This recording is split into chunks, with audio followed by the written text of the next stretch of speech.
What's up, everybody? It's your boy Flash from ALWT Gaming, aka Malachi36. I am riding solo today. Mildewy Carrot, it's the 9-ball, Gravity Mark, all the rest. They were not able to make it for today's stream, but that is A-okay. The show must go on. This is our episode 33 for season 2, ALWT Things Gaming of 2022 on September 20th, Tuesday. So we appreciate you guys. We love you guys for tuning in and hanging out with us. Hopefully everyone's been good. Hopefully we've been you guys been gaming, been able to get some new stuff, some Tokyo Game Show announcements. One of the things that we were going to discuss today was what we had actually visualized. I mean, not visualized, but what we actually reacted to this past, Thursday? This past Thursday. And we saw some good stuff come out of the TGS right there. But we also wanted to kind of give our thoughts about each game that we saw, the good, the bad, and all that good stuff. But we're going to probably save that for another time if we do revisit that. But everything's been good with me lately. For anyone that's been tuning in or checking in, over the weekend, for me, my son, it was his birthday. So Saturday was a whole bunch of just celebration, hanging out with the family, and all of that good stuff. So it was definitely good for me to actually see my cousin. Not my cousin, what am I talking about? It's definitely good for me to see my nephew for the first time in literally ever. That was actually my first time actually ever seeing him. So definitely that was really cool. I got to see my brother-in-law, my sister, all my sisters, got to see my brother for a bit. So definitely some good times there. Give me 1 second while I'm logging inside to our, that's the wrong one, to our thing here. Oh, that's why. Okay. I thought it was a little weird. For some reason, it wasn't working, but I think I got it now. There we go. And give me 1 sec. I'm just got to set up the chat, so that way, if you guys do happen to chat on in, I can see it. I actually got a new case. Not any new guts or anything like that, but I got a new case. And with that, I'm assuming it had messed with some of my settings from previously for some reason. Though I don't think it should have, but I think it did. So that's the reason why it's a little weird. But everything should be good to go now. I just got that all set up. So if you guys are inside the chat or swinging by, feel free to comment it in, and we'll have a discussion via this way. But you guys didn't come here to hear me ramble about this. You guys came here for some video game news and updates. And today's probably going to go a little quicker because, again, there's not going to be a whole lot of audio discussion. It's just really me just kind of filibustering, if you will. But at the same time, there's really not a whole lot of news. So we might be getting done here probably in like 45 minutes or less.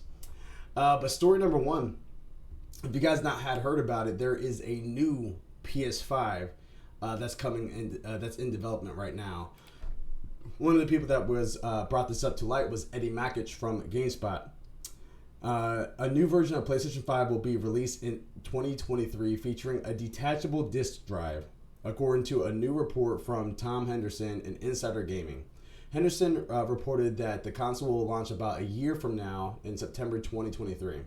Sources told the site that the new model of the PS5 has been in production since the PS5 launched in November 2020.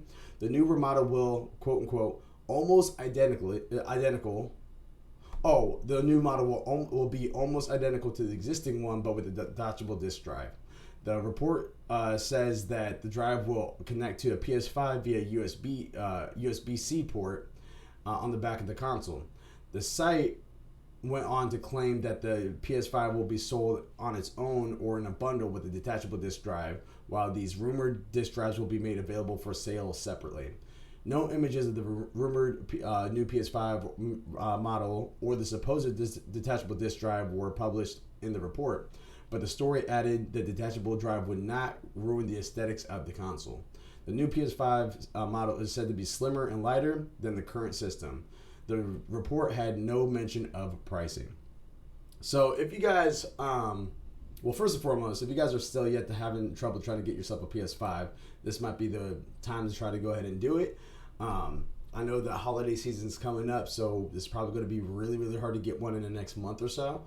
But it definitely is something that you might want to try to think about getting, especially with the price increases that's been happening on countries outside of the United States. We don't know if it's going to hit the United States or anything like that, but it's definitely something that you guys want to be on the lookout for.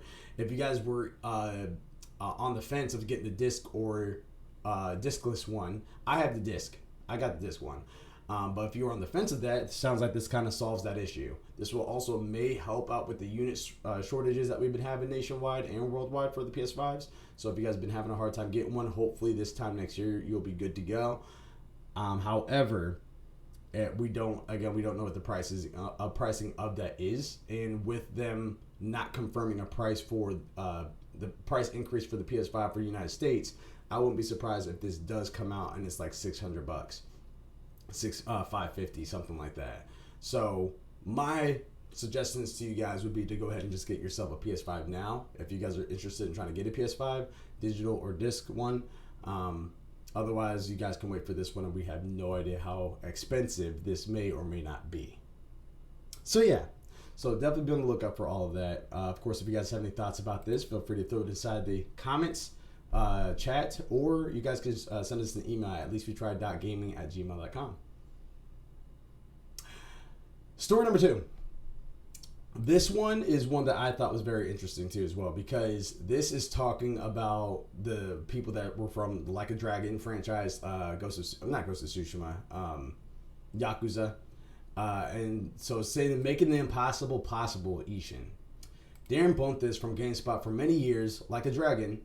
Darren Bonthis from GameSpot says this: for many years, Like a Dragon Ishin has been one of the Yakuza game that Western fans have been unable to get their hands on unless they are willing to import a copy or learn another language so that they can navigate the PlayStation storefront of Japan.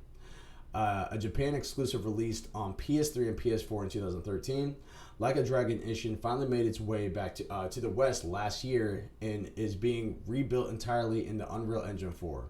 Set in the 1860s Kyo, a fictionalized version of Kyoto, Ishin's focus on the fall of the samurai during a turbulent part of Japan's history was originally considered to be impossible to localize by Ryu Gotoku studio head Masayoshi Yokiyama. According to Yokiyama, this was largely due to anachronistic challenges. So this one's a little interesting to me. I know that there are some games that will only be region locked, if you will.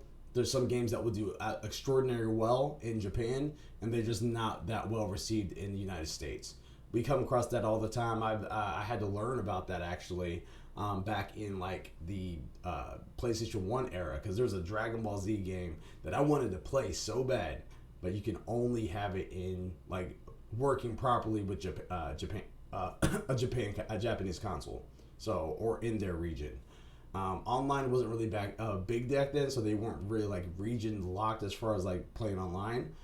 But I know that one of my childhood neighborhood friends had like found a ghetto way for us to be able to play that game, and it was so ghetto. Had to take like the corn on the cob holders, and you had to put it inside your PlayStation a certain way, so that way the disc is spinning while it's open.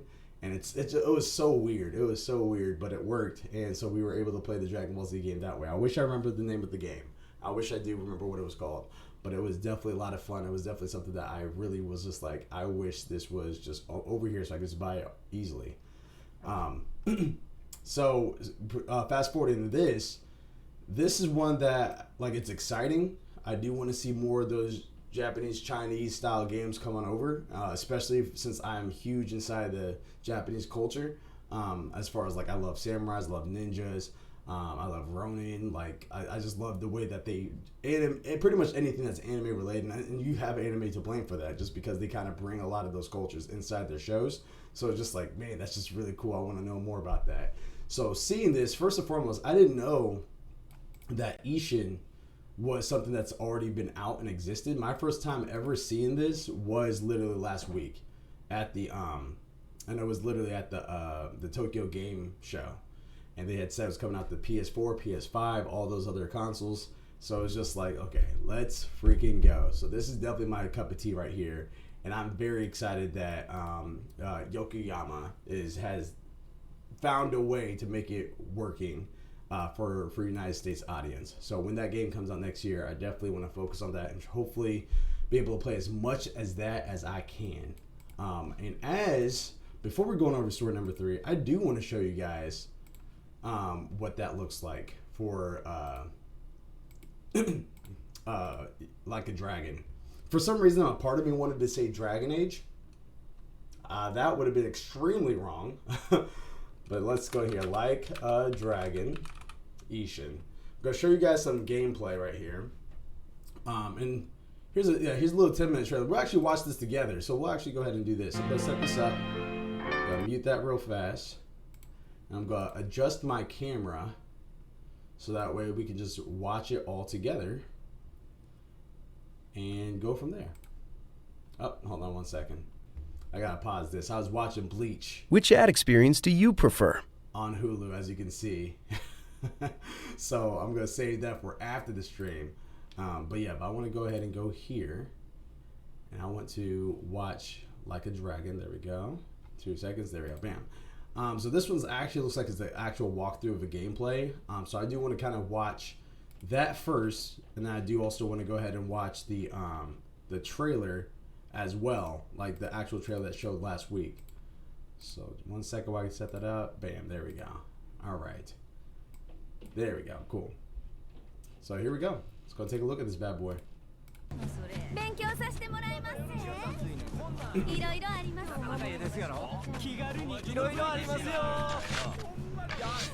So there's some parts. Huh. Okay, so it's definitely very Yakuza.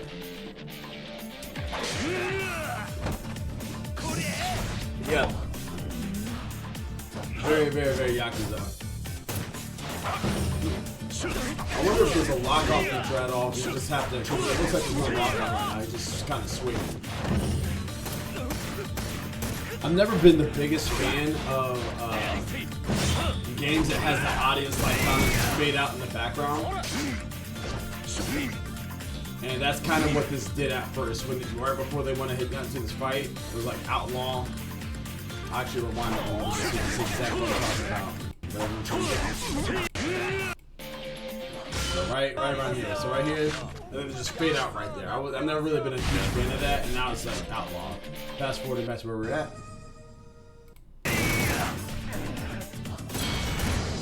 I hope you can actually kind of switch up your fighting style, because I don't like the way I will admit I don't like the way that he's kind of like holding his gun and the sword at the same time. I'd rather just either have a sword or even just a gun if I want to do that. But it's extremely Yakuza for sure. Definitely how the interaction is. It looks pretty good, especially if this is going to be like something that was on the PS4. Well, it's pretty good. And for the record, we're not going to watch the whole 10 minutes of this gameplay, just because it does. Obviously, 10 minutes is a while. Go with this ad. Let's do that.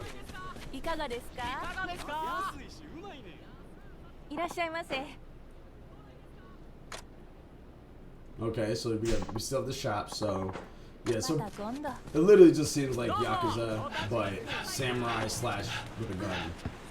So almost like a Sengoku slash. Oh, here we go.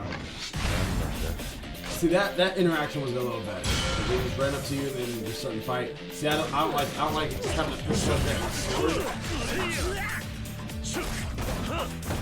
Yeah, I'd rather just be able to have. I'd rather just have the sword. Okay, alright, looks like there's options over here. Actually, I do see that. There's one where you can use your fist, which is what he's using right now. Then you had the sword, yep, which I see that you switched to, and then yeah, okay, so that makes me a little bit more happy. That makes me a little bit more happy. I'm curious though as to what this is trying to accomplish, because if you look at some of the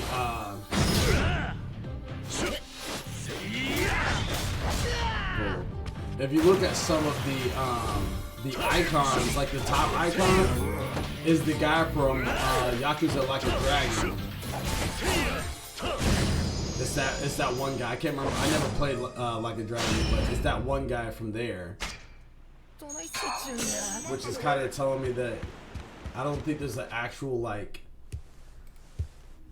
This is kind of weird of how they're doing this. Still, I think it's going to be great. Like I think it's going to be really fun. But as I'm seeing more gameplay of it, it is definitely weird of how they're actually doing this.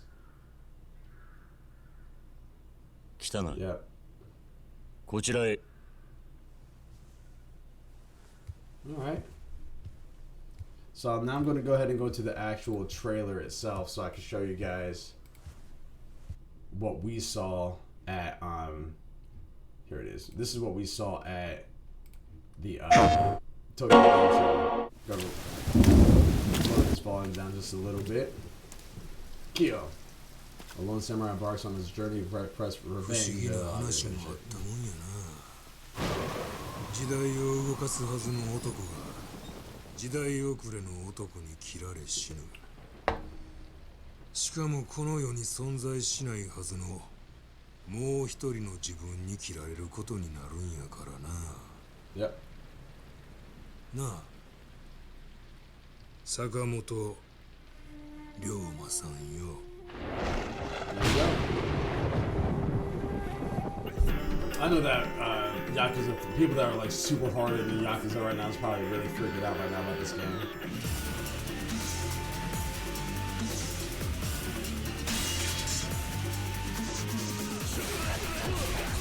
Yeah, it's moving very fluent. This was captured on the PS5, so I'm curious to see what the other one was captured on. It feels like probably was still PS5, but you never know.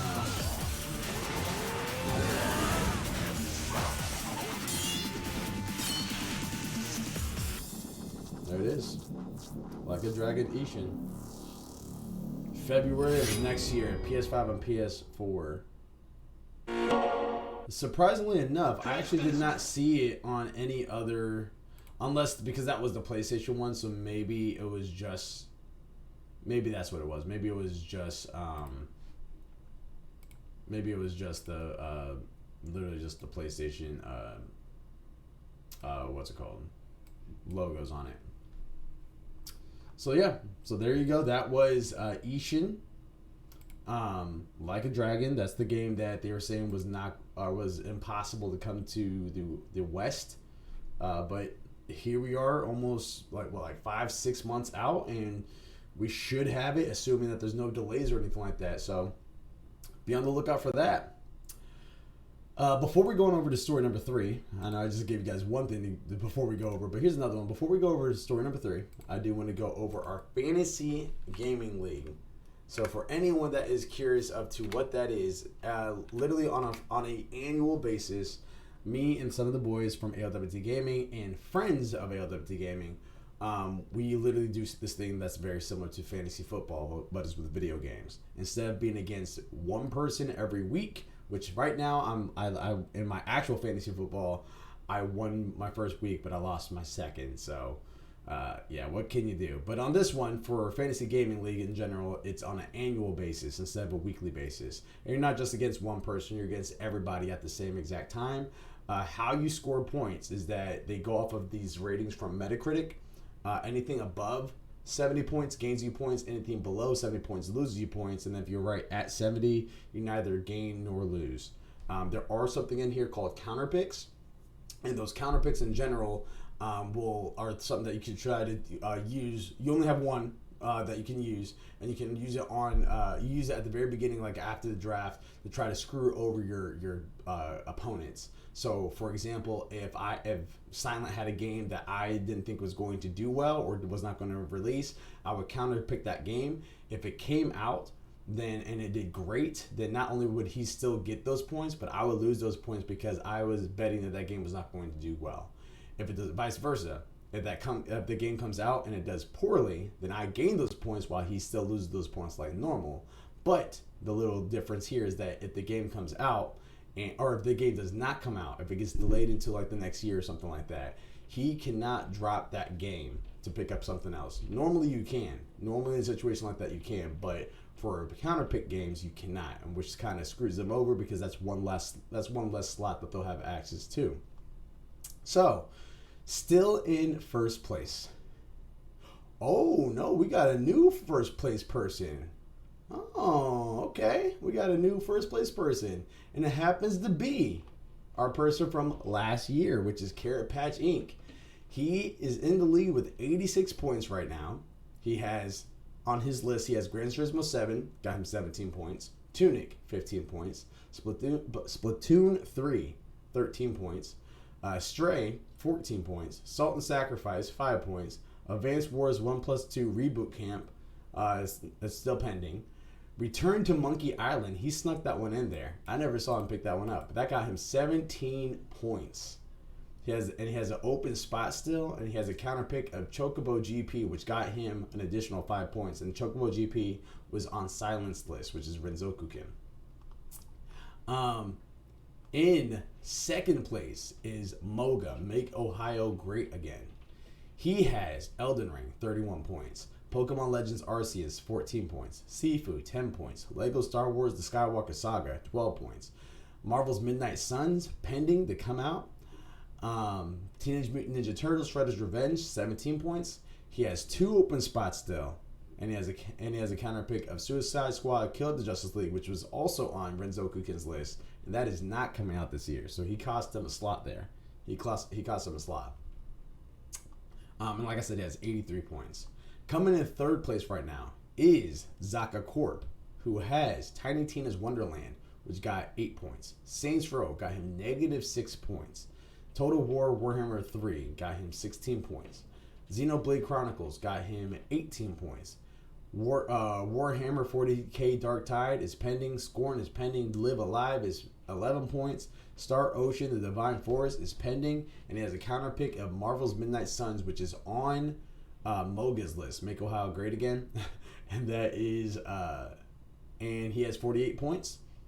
In fourth place is me, representing ALWT Gaming. I have Horizon Forbidden West, 18 points. A Plague Tale Requiem, pending. Ghostwire Tokyo, 7 points. Gotham Knights, pending. The King of Fighters, 10 points. I almost gave myself extra points. Mario Strikers Battle League, 3 points. I have the Callisto Protocol and Call of Duty Modern Warfare 2, which are both pending. I have a counter pick of Bayonetta 3, which is on Illuminati's Livings list, and I have 38 points currently. And then in fifth place, we have Renzoku-kin, which is not far behind me. He's only back behind me by 4 points. He has 34 points. He has God of War Ragnarok, pending. Triangle Strategy, 13 points.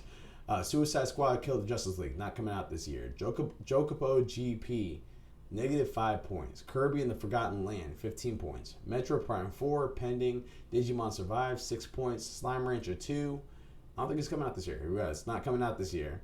And he has a counter pick of Diablo Immortal, which got him 5 points. And so, like I said before, he's at 34 points. And currently in last place right now is Illuminati's Living with Dying Light 2 Stay Human, 6 points. Bayonetta 3, pending. Stranger of Paradise Final Fantasy Origin, 2 points. Mario plus Rabbids Sparks of Hope, pending. Diablo Immortal, -5 points. Shovel Knight Dig, pending. Pokemon Scarlet and Violet, pending. He has an open spot. He has a counter pick of Saints Row, which was on Zaka Corp's list, and he got 6 points from that. So with everything being said and done, he has 9 points. So there you have it. So looking at this list, yeah, I mean, like when you first looked at it, so the very first games that we've ever had, Elden Ring, Pokemon Legends, Arceus, Sifu, and Lego Star Wars The Skywalker Saga, and I think Marvel's Midnight Suns, I think those were all Ohio's first list, because I think you choose either 4 or 5 games. I think you choose 5 games, yeah. Renzoku-kin's list was God of War Ragnarok, Triangle Strategy, Suicide Squad, Kill the Justice League, I had Chocobo GP, and then Kirby and the Forgotten Land. That was all his first picks. Mine was Horizon Forbidden West, Plague Tale Requiem, Ghostwire Tokyo, Gotham Knights. I had a different one. I think it wasn't Final Fantasy 16. I had a different one there because I take one of those back. So one of those was actually Final Fantasy 16 was actually Renzoku-kin's list on one of them. Illuminati's Living, his first 5 was Dying Light 2 Stay Human, Bayonetta 3, Stranger of Paradise, Final Fantasy Origin, Mario plus Rabbids Sparks of Hope, I don't think Diablo Immortal was one of his too. I think he had to end up having to switch out of game 2 as well. Zaka Corp was Titania's Wonderland, Saints Row, Total Warhammer 3, Xenoblade Chronicles 3. That was so he actually has a lot that he switched out because that wasn't his first. Got him some points though, and the last was Gran Turismo 7, which was Care Patching. Gran Turismo 7, Tunic, Splatoon 3, Stray, and I think it stopped there because I don't think Salt and Sacrifice was his first pick either. So, yeah, you guys will be getting updates about that pretty regularly. Give me 1 second. Which ad experience do you prefer? Yep, I knew that was going to happen again, so we're good to go. But yeah, so moving on to the next story. Xbox is still not done. Eddie Makuch from GameSpot says this in the article. Microsoft Gaming CEO Phil Spencer has suggested that the Xbox company might not be finished buying game studios. Speaking to Squawk Asia, Spencer said Microsoft doesn't have the luxury to be able to slow down due to the competitive nature of the gaming market. He pointed out some of the biggest companies in the gaming, Tencent and Sony, who are bigger than Microsoft in games and continue to acquire and invest more teams and content. Quote, "This is a competitive market. I don't think we get to press pause on anything. Tencent is the largest gaming company on the planet today, and they continue to heavily invest in gaming content and creators," Spencer said. Quote, "Sony is a larger business than we are in gaming today, and they continue to invest. It's a highly competitive market. We strive to be a major player, and we want to deliver the great content for our players, and we're going to remain active." End quote, end story. There's two things about this. One, I'm not surprised. For the longest time, gamers would complain about or Xbox gamers specifically would say that there's just no games on Xbox. You have Gears of War, you have Halo, you have Forza. I think that's it. Gears of War, Halo, Forza. Those were like the only ones that you had there. And then you had a couple one-offs and spin-offs and all that good stuff there. Third parties and all that. Like shooters were definitely felt better to play on Xbox. The thing though is that now they have Bethesda, they have Activision Blizzard. They have Bethesda, yes. They're acquiring Activision Blizzard. Yeah, that's in the process right now. I think that they're kind of saying this to kind of justify why they're kind of trying to sweep all these major corporations. Again, Bethesda, Activision Blizzard. At the end of the day, for me in particular, it doesn't really do anything, and I know I've said that before on a podcast, but I can, in the grand scheme of things, I can understand why people are just like, holy crap, Xbox bought Bethesda, or holy cow, Xbox bought Activision Blizzard. Because think about it, if they wanted to go ahead and make World of Warcraft free to play or free with Xbox Game Pass, they technically can do that now. Same thing for any future Call of Duties. They're practically going to be free on Xbox Game Pass. Any Skyrims in the future, free on Xbox Game Pass. Wolfensteins, if you guys are into that, free on Xbox Game Pass. Xbox Game Pass, again, is definitely the best deal, like the best area to go for gaming, is the best value in gaming. I still am waiting to get the games that are really like itching me on to go ahead and play it. There are some games on there that I have tried out and I have been enjoying. So like Fight Night, I've been playing a lot of Fight Night lately. I still got to get to my Final Fantasy 13 to get further through that, because I recently started that back up, but it's about to leave Game Pass, so that kind of makes me just a little sad. But ultimately though, I'm getting back to my Final Fantasy roots, because I want to get through a lot of these storyline based Final Fantasy games before 7 Remake Part 2 comes out, which is also known as Rebirth, which we'll have a whole other discussion about that, because I know there's been discussions about that having it to be either completely different, like kind of going with the remake style timeline, or if they'll just be reverting back to the old games, which I don't mind them reverting back to the old games. I just wish that they're going to keep things exactly like how it was before from the old games. I would have preferred it to start off that way too.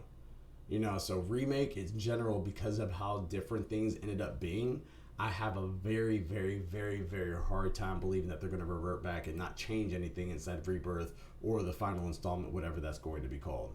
And I've already had an argument with that with some idiot on social media, all that good stuff. But we'll find out who's wrong. We'll find out who's wrong. Maybe it is me. Maybe it is me. You never know. So, but my goal there is that Game Pass allows me to play some of those older games that I have yet to actually complete and is on my backlog. I'm just waiting for those games to actually, like, some of those games that really come out that's like Xbox exclusive that's making me want to go ahead and jump inside Xbox more than my PlayStation, or just as much. That still has yet to happen, so time will tell. We'll see how that's all going to go. We do obviously have Starfield that's coming out at the end of next year, which for me, again, doesn't really do anything because I'm not really the biggest sci-fi person. I'll try it out. If it's going to be included with Game Pass, I'll try it out, but I don't know if I'm going to be the audience for that. But Redfall is something I was interested in, and I wouldn't mind jumping into. What's it called? The Exo Primal, like, that looks like a really chaotic, arcadey style, like, great time with friends. I would not mind playing that. And we talked about that too at the Tokyo Game Show, because they showed a little bit more of that there. So we'll see. We shall see.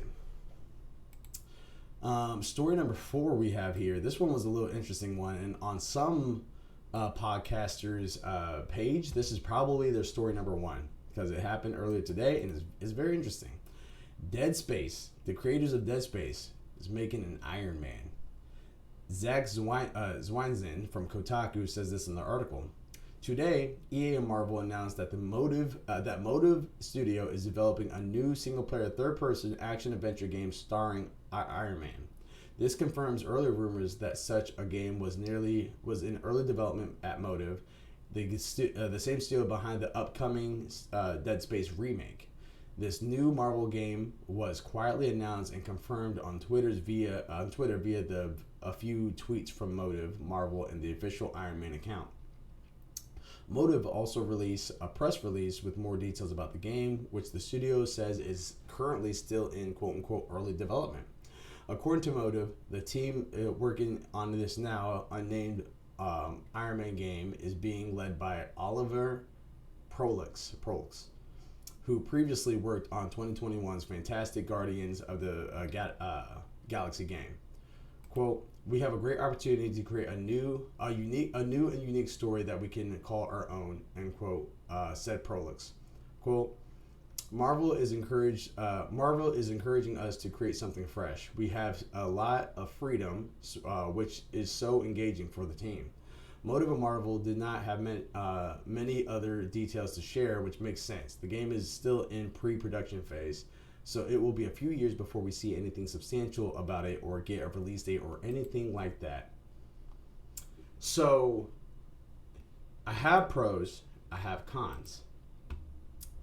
My pros are, it is an Iron Man game. It sounds pretty cool, and I think it'll be pretty cool, especially if there's certain, like, I know Dead Space was known for, like, dramatic deaths, and they're like there's like a cutscene for every style of death that you had.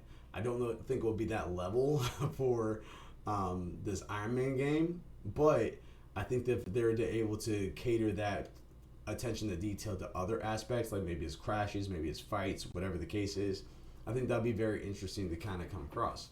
I think it'll be really fun to kind of go as Iron Man, and the reason why I kind of say that too as well is because when I had played Anthem, we did that for our SIN segment earlier this year. We actually kind of picked it up because I started it once before, last year, 2 years ago, something like that, and then we picked it up again for our SIN segment, and then we finished it this year, so we actually beat the game. So the flying mechanics in that was really awesome, and it felt like you were Iron Man. So if they could do something that's very similar to that, there might be something here for this. There might be something here for that. My cons, I am completely and utterly marveled out. And I'm not just talking about Marvel in general. I'm talking about specifically the Avengers. Specifically them. The individual movies was fantastic. And I can't even say just the Avengers. I'm talking about the main face of the Avengers that we see. When I say the Avengers, 99% of you guys are going to be thinking Iron Man, Thor. I'm putting Black Panther in there because he actually hasn't had a lot of screen time. But like Iron Man, Thor, Hawkeye, Black Widow, Wanda Vision, like all those people, Hulk, whatever. With that being said, like I said, I've just like the individual movies were amazing when they were coming out. I was really liking them. Iron Man 1, 2, whatever. The first Avengers movie was great. Like they did a really good job with it. When they finished it with Endgame and Infinity War, my time with those characters was done. They gave me a conclusion. Captain America passed off the shield. Spoiler alerts if you guys haven't seen it yet. At this time, you guys should have seen it. But spoiler alerts in case you guys haven't seen it, you've been warned. So yeah, Captain America passed off the shield. Black Widow is no longer with us. Buck and whatever, like Buck and Falcon are now teamed up and all that good stuff. Hawkeye's out there. Vision's out there. It's one of those things that's just like, okay, my time with them is done, and I liked how Infinity War / Endgame had ended. But then when Disney came around and gave me TV shows of these same exact characters, I'm like, what are we doing here? They gave me this. Like, how come there's a movie about Black Widow when we know that she died already? Like, it's kind of showing her TV series like was like in the past. And I get it, legal actions and all that good stuff, which is why the movie or series came out after the movie itself came out. I get that. But if they weren't going to release it before the Avengers started, I think they would have been better off just canceling it. Like, to be completely honest with you. But again, it's just so polluted with so much of those same exact Avengers that it's just not exciting for me before. Like, the Thor Love and Thunder, as amazing as that movie probably is, I can't bring myself to watch it because there's just so much Marvel of that particular Avengers that's being thrown at you. Black Panther, I'm still excited for. But I'll probably feel the same way about Black Panther if they just keep on hitting me with so much. Moon Knight, I want to be excited for. But again, I couldn't get into Moon Knight because at that point I've already been completely like Marveled out. They have so many different Marvel series out there, and Disney just was like throwing it down your throat with nothing. Like, it wasn't like spacing it out. So I go back. I say all that to say that this Iron Man game, it sounds cool, and I definitely am going to check it out, and I can't wait to see what the trailer's going to look like. But is it going to be a day one buy for me? Probably not, because like I said, I am pretty Marveled out for the most part. Maybe give it some more time, and then I'll go ahead and get back to it. I even have Marvel's Avengers on my PS5 and on Game Pass right now, and I just haven't yet to actually start it just because that's how Marveled out I've been. Like, I know it's a great game, I just haven't gotten to it just because of what Disney's been pushing all these TV series and stuff. So, yeah. So there you go. So if you guys, of course, if you guys have any other difference of opinions or anything like that, feel free to share them. We can definitely talk it out, but that's kind of where I stand right now with a lot of the Marvel news and updates and all that. And I got a couple fun ones for you guys real fast. So the first fun one is an anime fun one. So this one is Ryan Dinesdale from IGN. He says this in the article. It's Hunter x Hunter. The Hunter x Hunter manga is finally returning to in November following a 4-year hiatus from the author Yoshihiro Togashi. As reported by Polygon, the Shonen Jump Twitter account confirmed below, which is in Japanese, that the next volume of Hunter x Hunter will be released in Japan on November 4th. The previous volume was released on October 4th, 2018, as Togashi was forced to stop producing as his long-running series due to health issues. There wasn't any confirmation of English release date for the volume, but the last volume arrived in the U.S. around 10 months after it was released in Japan, meaning it could still be some time before American fans can get their hands on the new chapters. Hunter x Hunter has been forced in and out of hiatus since 2006 as a result of debilitating back problem suffered by Togashi. After a long period without any updates, the author took to Twitter in May to announce that he was once again working on the series. So, for anyone that is a Hunter x Hunter fan, I liked Hunter x Hunter a lot. First season, interesting to me. Second season started picking up a little bit. Third season started really scaling up. One second while I grab a drink.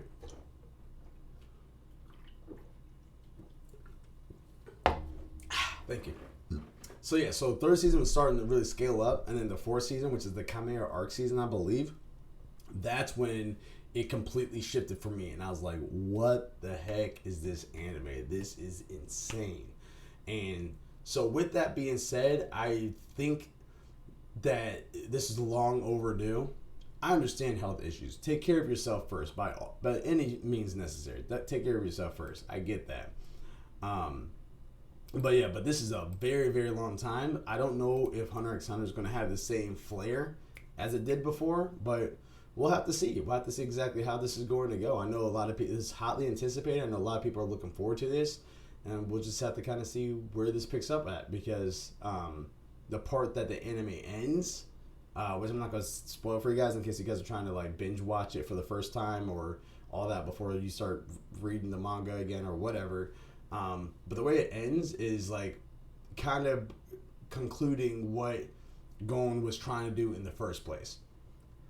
So he finally kind of reaches that goal to a degree. So very curious to see where this is going to pick up from and how it's going to proceed from here. So yeah, once again, Japanese audience, you guys will be checking that out this November, it sounds like. American audience, hopefully you don't have to wait as long. We'll have to wait and see. Another fun one here we have for you guys is Dragon Ball Z Kakarot is getting a PS5/Xbox Series X/S upgrade and new story DLC. Dragon Ball Z. Darren Bontis from GameSpot says this in the article. Bandai Namco has announced that Dragon Ball Z Kakarot will be getting a current gen console upgrade and new DLC expansions. More details on the PS5 and Xbox Series XS version of the game will be revealed in time, and Bandai Namco added that all previously available and upcoming DLC will be available on the PS5, PS4, Xbox Series XS, Xbox One, Nintendo Switch, and PC simultaneously. The fourth DLC expansion and the first of the 3 new campaigns of the Season Pass 2 will focus on Goku's father, Bardock. Based in 1990 original video animation Bardock, father of Goku, Bardock alone against fate, sees the Saiyan race against time to save the planet Vegeta from being destroyed by the warlord Frieza. Bandai Namco said that this DLC will be a complete reproduction of this classic story and will feature interactions with the other Saiyans between missions and will conclude with a climatic battle against Frieza. So, with that being said, I am excited about this. I do want to, and I'm wearing a Saiyan shirt for crying out loud. You know what I mean? So, I'm excited about this. I beat the Dragon Ball Z Kakarot game, and there's a couple things I wanted to say about that. And I know I mentioned this before on the podcast, but you guys are only here with me right now, so I'm going to go and share with you guys once again. Dragon Ball Z Kakarot, I believe, came out too late. The reason why I say that is because we have, so Tenkaichi, so Budokai 1, 2, 3 was all cool. That was just this little Mortal Kombat style side fighter, cool. Everything worked out with that. Then Tenkaichi came out, and that's when it started kind of having the 3D, like you can fly around the world type style. And I always thought it would be really dope if they had an RPG style Dragon Ball Z game like that. My vision was a little bit more multiplayer, and my vision was more of like a campaign style, like open world as you're going through the actual full story of Dragon Ball Z. Like for just one little example out there, if I'm Goku and I'm at this part of the story and I'm flying, I might look down and I'll see a car going by, and in that car happens to be the androids 17, 18, and 16. That's kind of the stuff that was going into my head, and I still think that would have been super dope. But then nothing happened. Then you had Tenkaichi come out. Then you had Tenkaichi 2, Tenkaichi 3. Then you had Raging Blast 2. Then you had Ultimate Tenkaichi. Then you had then you had the Burst, Dragon Ball Z Burst and stuff. They had all these different variations of Dragon Ball Z, and they just followed the same story that we already knew. Which again is not bad if it's towards the beginning, but now it just felt like every Dragon Ball Z game was almost the same. So that's where it kind of got a little like, okay. I think that Dragon Ball Z Kakarot would have been absolutely amazing if they came out way earlier, at least 5-6 years earlier than they did. Because now we have Xenoverse 1 and 2 even. I like 1 better, but we have Xenoverse 1 and 2, and they kind of, like, that's when they switched it up, because now it's almost like it felt like you were playing a special episode for that entire game. Something that you haven't necessarily seen before, because you have the villains that are getting super powered up and all that good stuff. They actually have your created character incorporated inside the actual story. That was very, very, very clever and creative that they did for Xenoverse.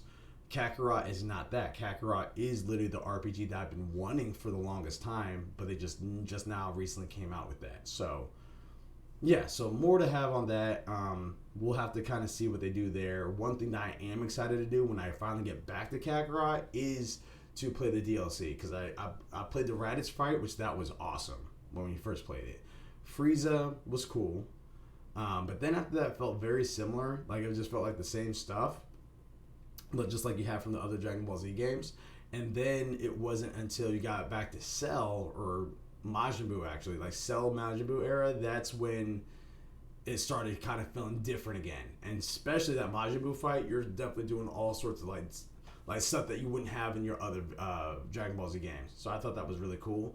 But one of the things I'm excited for Dragon Ball Z Kakarot is the fact to play the DLC after that, the stuff that really goes inside Super. So fighting Beerus, fighting Whis for the first, or not, well, sparring against Whis, if you will, going through the Tournament of Power, going through the tournament versus Universe 6 and 7, all that good stuff, running into Black Frieza or whatever.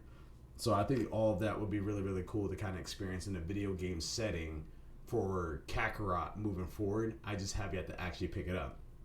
This one right here with Bardock, the Bardock DLC, that could be cool. I do feel like there's a story that we're pretty familiar with already, but I can't think of any time that actually was in a video game setting where you're playing as Bardock as heavily as you would before. So this could actually work out. It might be actually something awesome, and we'll have to wait and see. But I am excited that's coming out a PS5 upgrade, because I already have it on the PS4, so I could just pop the disc in, upgrade it. We should be good to go, assuming they let the upgrades be for free.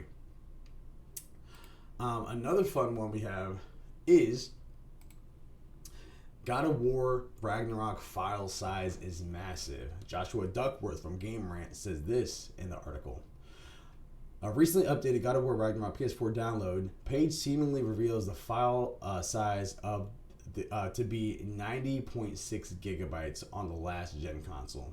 Seemingly is the key word here, as this is likely to be somewhat changed ahead of the game's launch. Still, it's interesting because God of War 2018's God of War was around 45 gigs, so this is double the predecessor. This is that literally says right here, meaning God of War Ragnarok is double its predecessor. So I'm excited about that. God of War Ragnarok is, after all, shaping up to be a massive game. Not only is the wrapping up Kratos' Norse saga, but players will be traveling to new realms, battling massive bosses, and so on. There is some context missing here, though it's a good baseline to understand how much room fans will need to set aside. So yeah, so if you guys are looking into getting God of War Ragnarok and you have other games that's on your PS5 or your PS4, you might want to make some room. Because it sounds like it's going to be about 90 gigs, which is just 30 to 50 gigs less than what your average Call of Duty is right now. So there you have it. Ladies and gentlemen, that has been our All Things Gaming right there. Yeah. We got through it, like I said, almost at 45 minutes, just a little bit over. Just definitely want to remind you guys that if you guys are watching this right now on Twitch, and you guys have a Twitch account and a Amazon Prime account, if you guys merge those together, you guys actually get a free Twitch sub every single month. And you guys are able to give that to any Twitch streamer. If you guys would like to use that for ALWT Gaming, we would be greatly appreciated. We'd be ecstatic. I'll do a backflip for you guys. Maybe not that, because I haven't done one in so long. But I would definitely, we would obviously appreciate that. And it's free. I mean, that's $5 you're wasting otherwise, as Greg Miller from Kind of Funny Games would say. If you guys don't want to use it for us, use it for somebody else. Use it for Sweet Family. Use it for Kind of Funny Games. Use it for Ruzu, whatever like that, Aru, whatever her name is. Like, use it for any other Twitch streamer. Just don't let it go to waste, because right now that's all that's happening. If you're not using it, so you might as well go and use it. So again, that's your Twitch account. Mix in with your Amazon Prime account. You have Twitch Prime, and you can use a sub for free to any Twitch streamer. For more details and information about anything that we have going on, please make sure you guys are visiting our social media platforms, such as Twitch, Twitter, Instagram, Facebook. Just type in ALWT Gaming and you will be right on there. If on YouTube, if you have trouble finding us with ALWT Gaming, which by now you probably shouldn't, but if you do, just type in At Least We Tried Gaming, because at least we tried. And then lastly, I also want to throw out there to you guys, if you guys have a sweet tooth for energy drinks, make sure you guys go to Rep Sports, REPP sports.com. That is REP as in Paul, P as in Paul, sports.com. Type in ALWT Gaming at checkout and get 15% off your Raised energy drinks, your water, your workout powders, your water supplements, all of that good stuff. You guys can go ahead and do that. Even the shirts, you guys can get 15% off. Just type in ALWT Gaming at checkout. But primarily Raised energy drinks, that's what I can go off of, because I have had cases and cases and cases, and they're quite delicious with zero sugar. So REPP sports.com, type in ALWT Gaming at checkout, get 15% off. That is 15% sign off. This Thursday is going to be our SIN. We're going to be picking back up with Iceborne on Monster Hunter World. And then this Saturday, as it stands, we were talking about doing V Rising, but there's no confirmation on that. So I might just go ahead and have us do Valheim. We have done Valheim before for a 9 to 5. So that's this is me breaking my one rule. Normally it's a brand new game we've never played before or played extremely little of, and then we go on into the rest of it, have an assessment about it, and we'll talk about it at the end of our stream. But this week I think we might be doing a little bit more of Valheim. So be on the lookout for that. There's nobody else I gotta ask how's everyone doing, if they don't have anything else to say. So until next time, everybody, we appreciate you guys. We love you guys. And Control Alt. Peace.